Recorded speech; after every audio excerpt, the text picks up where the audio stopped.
Hi, my name is Clint Brown, and I'm an area director with BNI here in South Dakota. And this year I'm spending a year going through the book, The 29% Solution by Dr. Ivan Misner. And this week we're on week 9 of his book. Again, you can find his book anywhere, like on Amazon.com or BNI.com.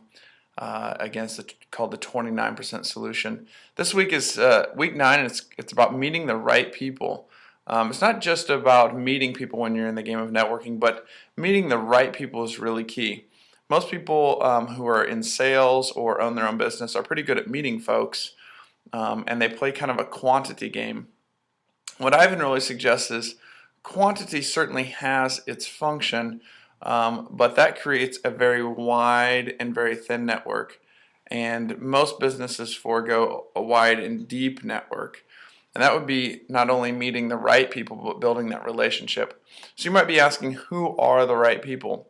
Well, the right people are those people who preferably service your same ideal client. And so this presupposes that, one, you know who your ideal client is, and two, you've understand their situation enough or have talked to them to find out who they might be doing business with. So this week I would encourage you to, one, write out who your ideal client is. Here we are at the beginning of a new month, and it's a perfect time to just sketch out again, who is it you're trying to help. I like to say an ideal client is somebody that you can provide excellent service for, and that they're going to be really happy with the process when they're done, and it's profitable. There's certainly a lot of nice people out there that we do work for that it's not profitable, or it's profitable and they're a Scrooge. So finding some project that's fun and profitable in my mind is ideal. So sketch out your ideal client, maybe some demographic information, and other things that would find them pertinent, and then look for other businesses that service that same ideal client. So let's say that you often help local businesses who provide health services, maybe like a chiropractor or a dentist.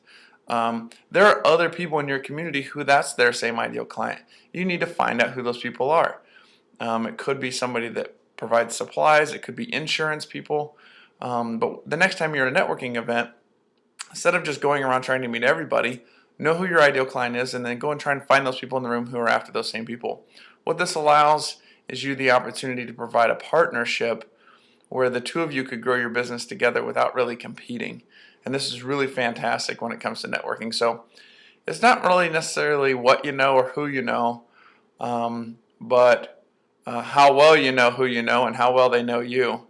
And so this week, focus on meeting the right people and building those long-term relationships.